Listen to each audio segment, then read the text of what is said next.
Hello, it's me from the future. I'm recording this way after I recorded the previous video that you're about to watch. And I just wanted to let you know that if you do need any remote drum recording doing, that is something that I do as part of my job. So if you do want me to play drums on one of your tracks, just let me know. My website's johnjoegaskin.com. I've got a little contact form on there. Just drop me a message. I'm much cheaper than you probably think I am. So yeah, if you want me to play on any of your tracks, that is something I do. So let me know. Right, thanks for watching that. Little plug, sponsored by me. Enjoy the video. Cheers. Hello, so tonight I've got a nice little recording project that I'm doing. It's from my friend Tom, who's out in Kuala Lumpur, living life large and in charge. He's turned into a great producer somehow. He always knew music, and he's always been a great musical director and stuff. I've worked with him on shows in the past, but just recently he's turned his hands to production. He's the one that I went to when I was wondering about what monitors to get. He hates my setup. My room's too small. Everything's in the wrong place. Ridiculous, but whatever. So he's sent me a message asking if I can record drums for this track for him, and any chance I get to work with him is great. We're still great friends, so yeah, I'm really looking forward to doing it. It's a very specific song that he's doing. It's for a big project that he's doing, and I can't wait to get started. I've got to try and make the drums sound fairly similar to the original, but there is leeway for me to do my own thing. He says he's hired me for my feel, which is always really, really nice and lovely of him to say that. So I'm going to do what I do. I've been thinking about the sounds quite a lot. I've listened to it a lot. I found all the stuff that's in there. There's like a weird little conga thing. It's on the bongos, but I'm going to do it on a conga. There's a shaker happening. There's a cymbal that sustains for a long time, so it's probably like an old cymbal with rivets. So I'm going to get the chain on one of my cymbals to try and recreate that. And then I'm just going to mess about with the groove and add a bit of me into it, a bit of spice. I'll do the first draft tonight, get it sent off to him, and this is going to be an ongoing project, so there's no doubt there'll be a lot of backwards and forwards with changing things and whatnot. He's very particular on what he wants, which is a good thing. Excited to get started. Ready to go now. I've got the drums set up and that, so I'll bring you along and show you what's happening.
is the next morning.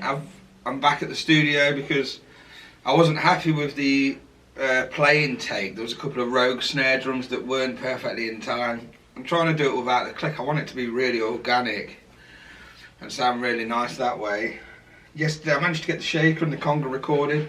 I did a lovely little extra low tom hit with a mallet. It sounded really, really nice. Just it's almost like I'm building or layering the sounds to get one decent take. I'm not doing it, well, I ain't got enough arms to do it how I want to. I'm not playing conga, shaker and brush, stick and mallet. There's a lot of sounds going off and that's what I'm trying to do. So today I'm just back to record the main groove again and then I'll give it a mix, send it over, see how it feels with this first take. I'm really happy with how it's sounding actually. I think it's sounding great, really nice. Exactly what I was going for.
Right, so for this session, I've used everything. I've had to get a chain on the cymbal because there's a big sustain on the cymbal. It's like an old vintage rivet cymbal, sounds amazing.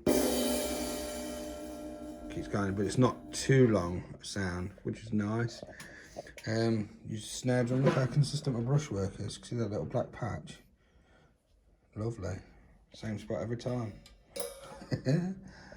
Yeah, I used the Regal Tip Classic brushes. Really nice. To use a mallet on the low tom. Used both shakers. I've got like a soft sounding one and a harder sounding one. Flip flop. My mini conga. That's been a good buy. I bought that for a laugh, and I've used it loads. I just used the first drumsticks I found, which is Pro Mark 5 grains. Doesn't really matter. There's my little chart look. All the different sections, and that's when the drums come in. That makes sense to me. And I'm filming, look. I think that's all I used really. It's just like building sound. So do one take with the conga, one take with the drum groove. I've done another take with a backbeat on the brush, another take with mallet as a bass drum on the low tom. That big low tom really dampened. Look at the moon gel. Sounds wicked. Then I did another take with each shaker. It's just loads of takes really, just building the track. A lot of fun. That's 'cause I can't go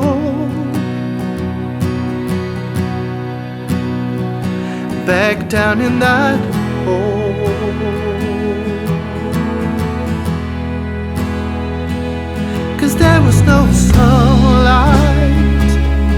just as my mother.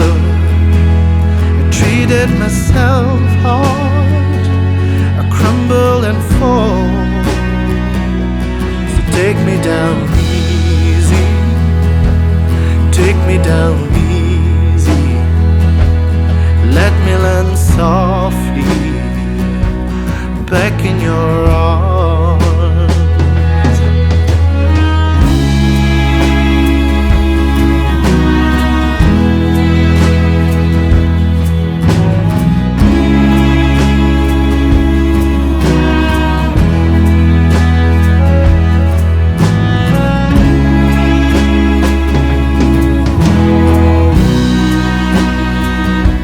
So take me down easy, take me down easy.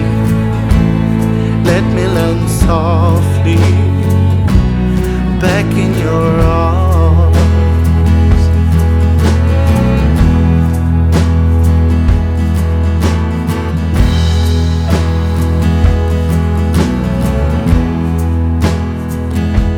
Yes, I can sing sad songs, it's easy to find them.